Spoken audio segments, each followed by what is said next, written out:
Hello, my name is Isaiah McQueen. Welcome to the Weaver Wire. Today, I have a lot of stuff planned for you.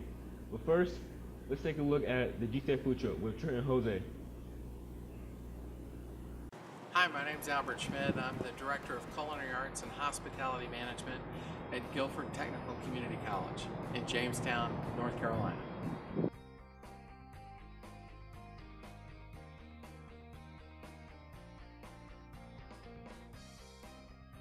Today we were talking to the students about the possibility of a culinary arts or hospitality management career. I brought the food truck so that they could see one of the many options that somebody with a degree in culinary arts can have for a full career. The food truck class is actually going to start this next fall, so we're getting really excited about that, and that will be a one-year program in mobile catering and food truck management, which is embedded so that they can also finish up the diploma and then go on to a degree, an associate's degree in culinary arts. Anybody who thinks that they might want to be a chef or is passionate about food, it's perfect for this type of degree. The trick with small business owning or owning a small business is the science of making money. And we're very good at teaching the students the science of making money because there are a lot of places where people don't anticipate losing money. And as a matter of fact, with the food truck, there's a lot of really hidden costs.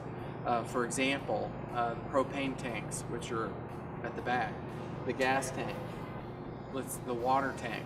And so all of these things actually cost money. And so if you don't factor all of that in, you'll actually lose money on the food that you're selling. So you have to factor in all of the costs, the maintenance of the truck, the oil changes, that sort of thing, when you sort of price out food and prepare to sell food at a particular price. In my experience, one of the great things about food service is you meet a lot of wonderful people. You get to feed a lot of great people. It's hard work, but as long as you love the work, it's easy to do. This is Albert Schmidt at Weaver Academy signing off with the GTCC food truck. Earlier today, we had an opportunity to interview a few students on some important topics in our student survey. Let's check them out.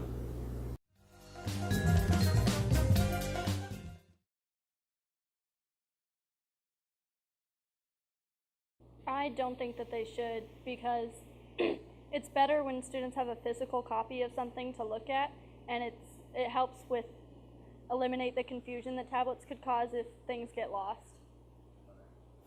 I feel that the state should not eliminate all textbooks. One, because bringing back tablets as they have done before, it was not successful. Tablets cost a lot of money, and that's taken funding out of our education fund, which could be going to funding arts programs or other things that help students as well. I personally think that we shouldn't eliminate all textbooks because personally I like having a physical copy of what we're looking at. I like being able to write out on the side of something and take notes. I wouldn't want to have a tablet just because I like having something physical.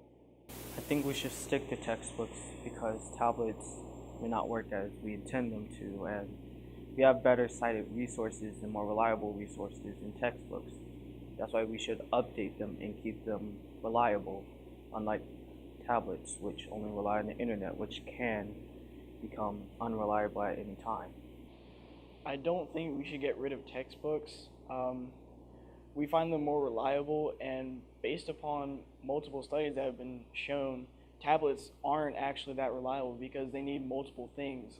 And then we'd also have to buy more tablets. You'd have to pay for the internet usage at the schools, other than just usually about $1,000 or more, a couple $1,000s more, to just update textbooks about every couple years so that they can also be as reliable, if not more, than the tablets, which sometimes they don't even work.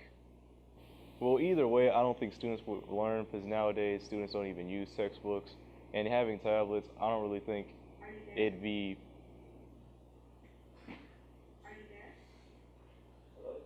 I don't think it'd really be, beneficial and helpful to students just saying, like, might be more entertaining, but I don't really see it.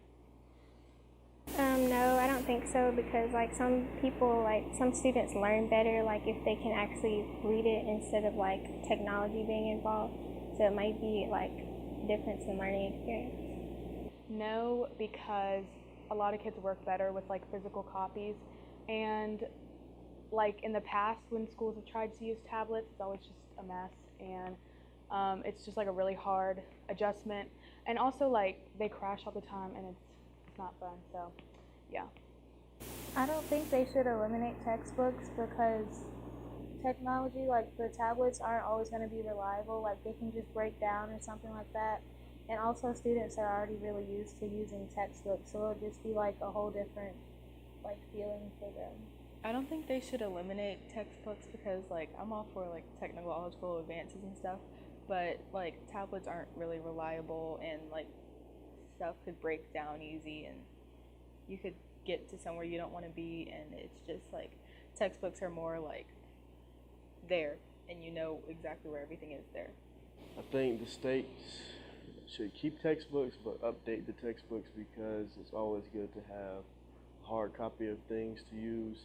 Plus you can always verify your sources with a textbook and not always when you use the internet.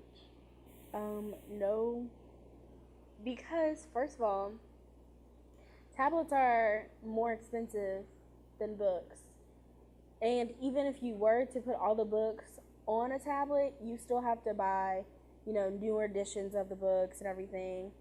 And reading from a tablet and reading from a computer is completely different than reading from a book. It's really bad for your eyes. So I wouldn't recommend that.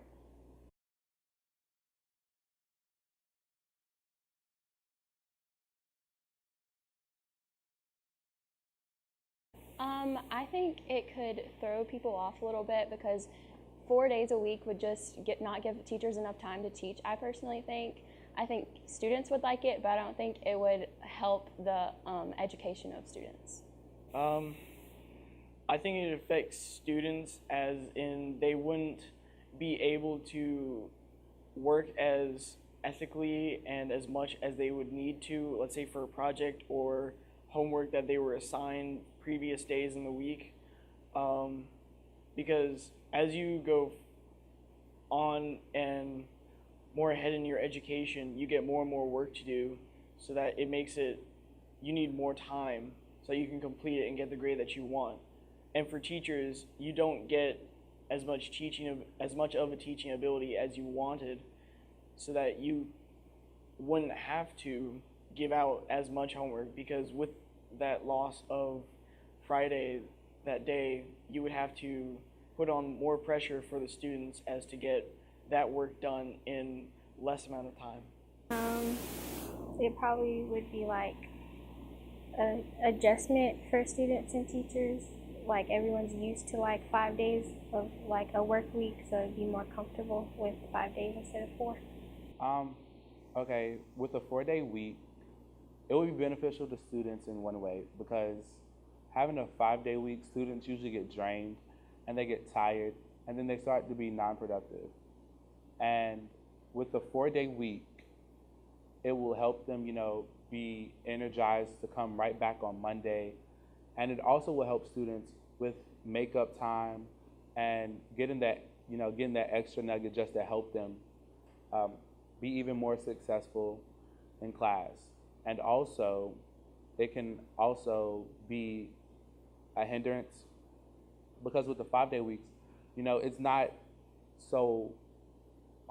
as hard to cram in curriculum as it would be with the 4 days. So it has its benefits, and then it has its drawbacks as well. I don't think this would be good for students and teachers because it would be a huge change, and you'd have to get more information in on Monday through Thursday than students are used to, and that would just be a big change for people to have to adjust to. I think it can benefit both parties in stress relief, but what comes with that is that there will probably be more pressure on work with that extra day cut off. You won't have that extra day to work and have that extra day to teach, and therefore there will be more pushing to do that during the week, and then you'll just have those 3 days to sort of relax and try to get that over with. So while it can provide benefits, it certainly does have its drawbacks. It will benefit both parties, so teachers will have more time to grade things, and students can just get help on one day and have more time to get their homework done and take care of other activities that they have in life. I think it would affect students well because they could use an extra day to like get work in and stuff like that. But like it would also be very dependent on the student whether they actually came in, if they needed tutoring or not. So it might not benefit them in that way if they didn't use it correctly. I think that everyone would have more time to dedicate like if you were to dedicate one day to, you know, doing work, processing information, getting help from your teacher. The teacher might have more time to grade because, like, weekend days, yes, like, they give you time, but you also have lots of other stuff to do for the weekend. So, like, if you were to dedicate, you know, everything that you've learned or done for the past week, you know, to one day that you can, like, process and study, get help on, it might also, like, help in class because the students who have extra questions or they're really not understanding something, they have a definite time to go meet with the teacher. I think teachers would have to cram in a lot of like curriculum in 4 days, but I think it would be good for students if they needed that Friday to like go to tutoring or maybe just like unwind and have a 3-day weekend all the time. I think that would be more beneficial to the students than the teachers. I know it'd be good for the students because we could always use an extra day. But I feel like it would be kind of hard just because, like, I don't know if I'd be coming in even if I did need tutoring on Fridays. But I think it'd be nice because then you have an extra day to, like, get your work done or have time to yourself. So. I think this would affect teachers just like they could be lazy, but you would get stuff done on Friday. Like, let's say we didn't have Fridays, teachers would be putting in the work on Friday, so then Saturday and Sunday they can hang out with the kids. But then students, like, you know, students, we already lazy with 5 days. You think we're gonna be good with all days? Like Saturday, Sunday, and Friday. Like, this is like, no. Like, you can, I don't, first of all, I got work. I don't have time for all this, okay? I don't have time. All right, you know, I'm done. I'm done. This is the end of the interview. Man, I'm done. Done, man. I'm out. Hey, a lot of colleges come through to talk to our students. Let's take a look now.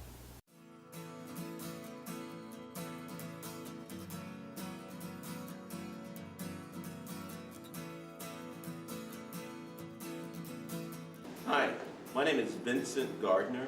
I am Program Coordinator of Interactive Media. I teach at the Living Arts College in Raleigh, North Carolina, and we have a fun time there trying to learn new stuff about media. We're known for audio design, interactive media design, film, interior design, photography, and graphic design. When it comes to choosing a place to study at or a university, we like students who are self-motivated, creative, hopefully with a really good portfolio, and a really passion for the arts. We have the Gaming and Animation program, which is now visual effects. We have the film program. We have the interactive media, also known as visual communication. Audio design is also known as digital audio and design, photography, as well as interior design. Barry worked on several feature films out there. He's done everything from animation to directing animation to previous work. The advice I like to talk to is from this point of view. It's about the industry in general. The creative industry wants people who understand their craft, who want to be particular about that craft.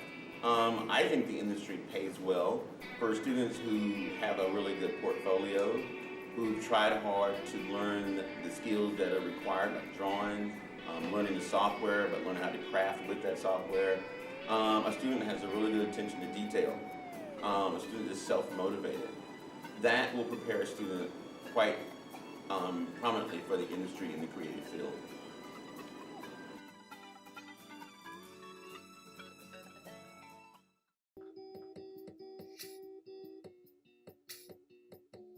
My name is Keith Rhodes, Senior Admissions Counselor at Gardner-Webb University. Gardner-Webb is located in Boiling Springs, North Carolina, so we kind of call ourselves centrally located with all the bigger cities. So it's a small community, but it's centrally located in all the big cities. So Boiling Springs, North Carolina, not far from here. Greensboro is about 2.5 hours, 2 hours and 15 minutes, I would say. During the application, we actually have a free application online, so I definitely apply early, start sending in your transcripts and test scores in, so we can definitely take a look at that. Gardner-Webb makes early decisions for students, but we do have open enrollment, meaning that there is no last minute. We can do it all the way up to the first day of class. Gardner-Webb is known for its nursing program. We have one of the oldest nursing programs in the state of North Carolina. We have one of the best nursing programs in the Southeast. Our MBA program is number 9th in the world and number 1 in the United States of America. So I would say our nursing program would be our best program, and then our business program would be our second. Yes, Gardner-Webb University is a D1 university. We offer athletics for males and females as far as basketball, swimming, lacrosse, tennis, track and field, and several other sports that we offer at Gardner-Webb University. Very competitive. Again, we are D1. We do play the ACC and the Big South, so we'll play other conferences as well. I am alumni at Gardner-Webb University, so I know you're going to have a great time there. The student ratio is 13-to-1. Actually, the largest class size is going to be 25. So you're going to have a better one-on-one relationship with your instructors that you're going to be in class with, and a better understanding of the field of study that you're going to enter as well. You're going to be taught by doctors in that profession and not a TA. I definitely had an enjoyable time there as an alumni, as a student there, and I know you will as well. Gardner-Webb University. Go Bulldogs.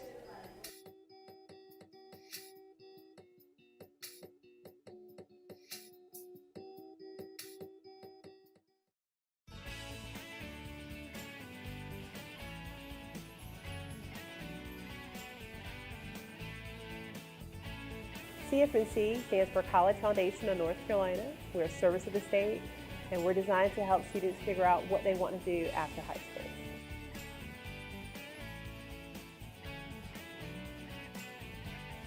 I think when students hear CFNC, they think that we're just a college website. In reality, we are a career and college readiness website. So we want students to understand what they might be interested in doing as far as a career. There are some careers that require college, there are others that may not. So we want students to know that we can help them no matter what their interest area is.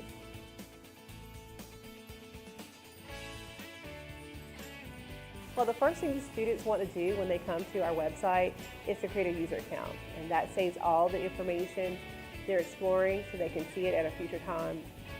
It also allows them to take some of the career assessments that we have on our website. They can prepare for SAT and ACT. They could actually look at colleges inside the state of North Carolina, outside the state of North Carolina as well. We have some wonderful financial literacy tools. They can apply to colleges in North Carolina. They can send high school transcripts for free. And most importantly, we help them to find out how they're going to pay for college.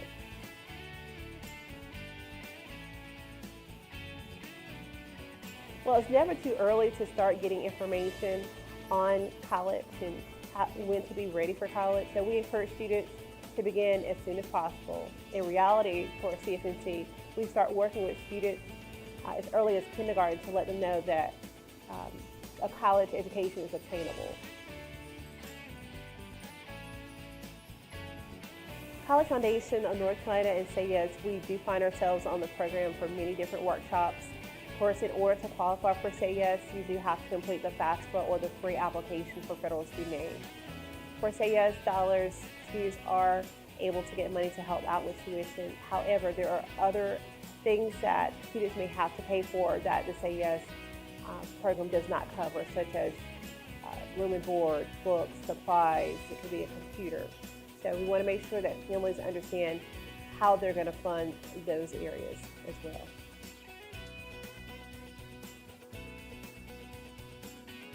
Why CFNC? That's a good question. Well, we want students and parents to know that College Foundation of North Carolina is going to be there with you. We're going to be there with you as early as when you start school all the way until the end. So we're going to be with you every step of the way.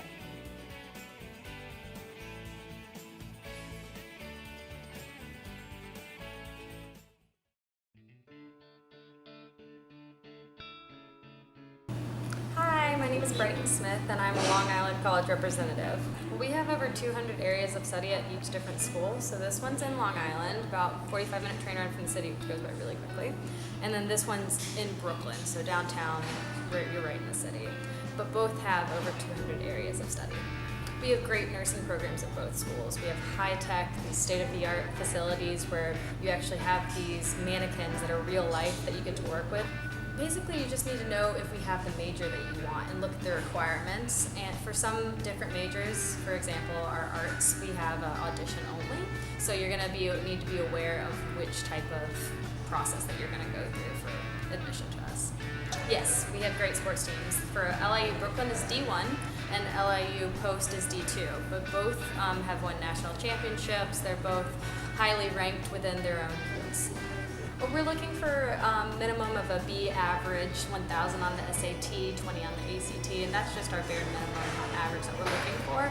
For the students that are above that, we have automatic scholarships, so it's really good to know that for you. So if you're more of a 4.0 student, have high test scores, you're going to get a fairly competitive, good scholarship coming into us. And also our scholarships are stackable, so athletic scholarships are applicable. You can do the different departments, so if you're a music major, honors college, if you look into all of these different things and you're accepted into a scholarship with that, you can stack that on top of your admission scholarship as well. Well, 2 different campuses, we can offer you what you want depending on if you want more traditional green open spaces, 307 acres, beautiful horseback riding, walk around on these hiking trails, it's amazing. Or if you want to be right in the city, so you're 3 blocks in the Barclays Arena, you get discounted tickets to the different events, you have a lot of people who come through on campus, both have amazing opportunities for you. So you're going to have all of these opportunities being in the city or close to the city.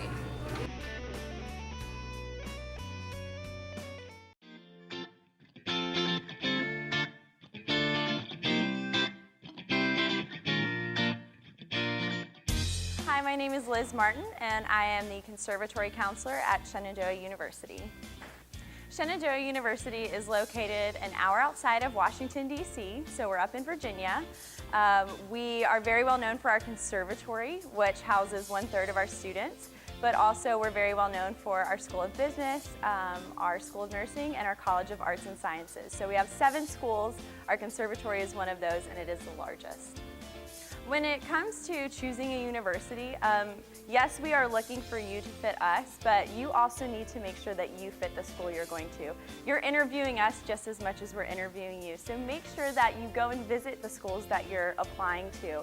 See if they're a good fit for you. Do you enjoy the faculty? Do you like being in the classrooms? Is it a big campus that you enjoy or a small campus? It's all about you as a student deciding what really works for you, because you are spending 4 years at the university you're going to, so make sure that it fits you as a person and that you enjoy being there. Also, one big tip that I will give you, start looking for scholarships now. There are lots of independent scholarships out there. Scholly is a great app to download on your phone, and it has scholarships that you can apply for right now. So start doing that in high school because it will really benefit you going into college. Right now for seniors, putting your portfolio together is really important. We like to see any artistic things that you've done, shows you've been in that you're really proud of, but also any skills that you have. So that's professional training, maybe with a private coach. The shows are important, but the training and the skills you have to go with it are just as important, because once you get to Shenandoah, you'll be in as many shows as you want to be in. We want to see more of that skill set, those things that you can really bring to the table technique-wise. Although we are known for our conservatory, we have 21 different sports teams, and our student athletes make up 1/3 of our population as well. So once our students get to campus, we do a really cool thing where all of our faculty, including the president of the university, move you in. It takes 4 minutes for us to bombard your car with the football team and unload everything into your dorm. We have 4 different dorms on campus for our freshmen to choose from. And once you get there, we have 80 different clubs and organizations for you to be involved in, sports teams, different performances to go and see, and really just involve you in the Shenandoah community.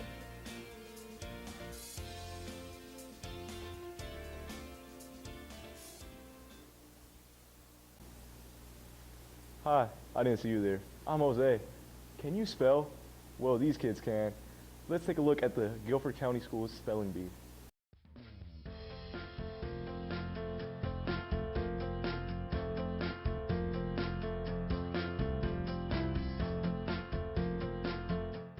word is centuries. It is a plural noun, and it means soldiers standing guard. Centuries. Antidote. A-N-T-I-D-O-T-E. Antidote. Adorn. A-D-O-R-N. Adorn. My name is Stephanie Rakes, and I'm the Literacy Supervisor in the Office of Curriculum and Instruction for Guilford County Schools. We start in September in the communication with schools and with parents and finding a venue and working with a caterer and the trophy place, and it takes a team of people working together to pull off a day like this. Schools hold their own spelling bees, and so typically they do a class level bee and then a grade level bee and a school-wide bee, and each school is able to send one contestant to participate in the district bee. From here, the champion continues to study words, and they participate in the regional bee, which is hosted by the Winston-Salem Journal in Winston-Salem in March. After the Winston-Salem bee, they have the opportunity to participate in the Scripps Spelling Bee, which is right outside Washington, D.C. It's televised on ESPN. I'm Garrett Eichlin. He definitely did extremely well, and I did trip up, so he definitely deserves the recognition that he gets. Reed Teal. I study hard and sort of have a talent, I guess.